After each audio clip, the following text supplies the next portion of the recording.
Hi beauties, and welcome back to my channel. It's Na and I'm here today to talk about this wig that I installed. It's gonna be a review. I believe it's pronounced Nayasa had sent me this wig over. They just wanted my opinion about the wig. If they said if I like the wig that I can review it. So I'm reviewing right now.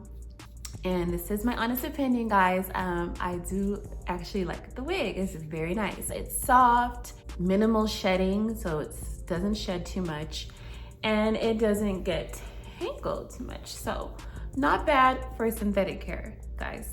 So, and also it's like the more I play with it, the more fluffy it gets. So I love that.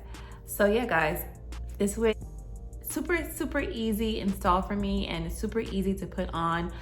Like when the hubby's like, oh, we got somewhere to go real quick, and I'm like, really, you're just telling me now?